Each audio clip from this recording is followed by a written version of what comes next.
Hello students, welcome to SKR maths academy. আজকের এই ভিডিওতে ডব্লিউবিসিএস প্রিলিমস 2023-এর কাট অফ অ্যানালিসিস করব। কিছুদিন আগেই পাবলিক সার্ভিস কমিশন প্রিলিমসের অ্যান্সার কি বের করেছে। তো তারপর থেকে অনেকে আমাকে মেসেজ করছিল যে কাট অফ কীরকম যেতে পারে। ঠিক আছে, কারণ অনেক দিন হয়ে গেল, এবারে মেন্সের প্রিপারেশন শুরু করতে হবে, কারণ বাই চান্স রেজাল্ট তাড়াতাড়ি বেরিয়ে গেলে মেন্সের জন্য কিন্তু আর সময় পাওয়া যাবে না। সেই জন্য কিন্তু এই ভিডিওটা খুবই গুরুত্বপূর্ণ। তো প্রথমেই ভিডিও শুরু করার আগে বলে দিই, যেমন এখন ভোট হয়ে গেছে, ভোটের রেজাল্ট বেরোয়নি। সমস্ত নিউজ মিডিয়াতে দেখতেই পাচ্ছ এক্সিট পোল দেখাচ্ছে। তো এক্সিট পোল সবসময় মেলে এরকম কিন্তু নয়, অনেক সময় মেলেও না। এটা একটা আভাস মাত্র। তো সেরকম কাট অফ প্রেডিকশন যে একদম সবসময় মিলবেই, অ্যাকুরেট হবে, তার কিন্তু মানে নেই। ঠিক আছে? তো এইটা ভেবেই কিন্তু ভিডিওটা দেখো। ওকে? ফাইনাল যখন রেজাল্ট বেরোবে তখন তোমরা জানতে পারবে।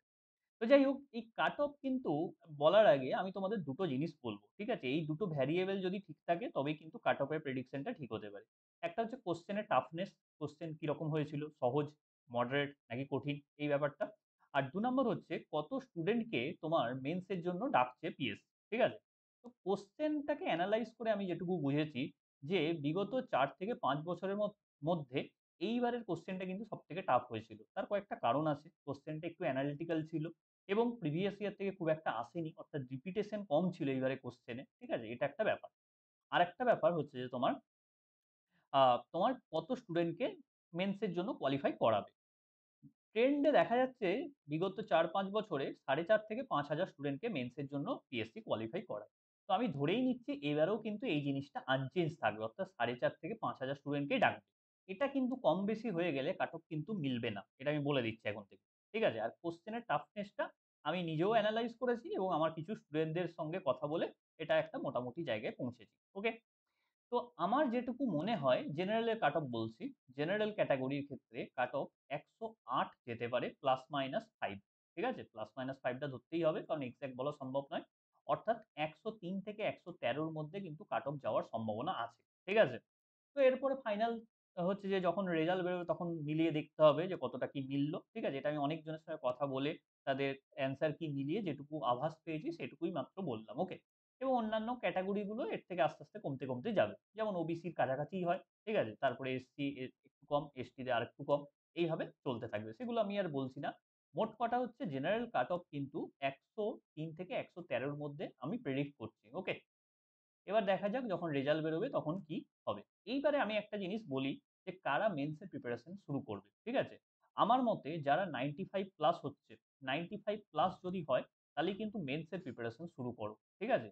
কারণ ধরো কাট অফ আরেকটু কম চলে গেল, তুমি বাই চান্স কোয়ালিফাই করে গেলে, তখন তো আর মেন্সের প্রিপারেশন নিতে পারবে না। তাই কিন্তু আগে থেকেই প্রিপারেশনটা শুরু করা বেটার।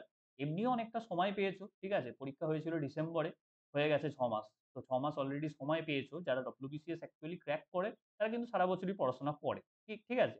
কিন্তু যদিও কোনো কারণে না হয়ে থাকে, হয়তো অনেকের মানে যেহেতু পিএসসির এক্সাম কম হচ্ছে, অনেকে এসএসসির দিকে শিফট করে গেছে, অনেকে রেলওয়ের দিকে শিফট করে গেছে, অনেকে ব্যাংকিং এ শিফট করে গেছে। তাদের আবার ইচ্ছা হয়তো হতে পারে রেজাল্ট বেরোনোর পরে যদি কোয়ালিফাই করে যায়। তো দোষও দেওয়া যায় না স্টুডেন্টদেরকে। ঠিক আছে? স্টুডেন্টদেরকে দোষ দেওয়া যায় না। কারণ পিএসসি যেভাবে চলছে, মানে একটা এক্সামের পরে ৬ মাস কোনো খবর নেই। আবার ৬ মাস পরে একটা তোমার আপডেট, আবার তারপরে কোনো খবর নেই, আবার ৬ মাস পর। তো এইভাবে তো মোটিভেশন বজায় রাখা মুশকিল। আমরা যতই বলি, ঠিক আছে? বাস্তবটাকে অস্বীকার করা যায় না। তো যাই হচ্ছে, এটা হচ্ছে আজকের কাট অফ প্রেডিকশন। ঠিক আছে? এবারে একটা জিনিস আমি বলে রাখি, ঠিক আছে? আমি ম্যাথমেটিক্স পড়াই। ঠিক আছে? WBCS, SSC, CGL, CHSL, MTS, UPSC, সিস্যাট এবং অন্যান্য এক্সামের জন্য। তো যারা পড়তে চাও অনলাইন এবং অফলাইন, ঠিক আছে? বোথ ফেসিলিটি আছে। Online and offline both facility আছে। তারা এই নাম্বারে হোয়াটসঅ্যাপ করো 9734732959। এই নাম্বারে হোয়াটসঅ্যাপ করো। ঠিক আছে? আমার হচ্ছে রিসেন্ট ব্যাচ চলছে, সেখানে তোমরা অ্যাডমিশন নিতে পারো। ডব্লিউবিসিএস মেইনস এর জন্যও নিতে পারো। ঠিক আছে? স্ট্যান্ডার্ড পড়াশোনা হয়।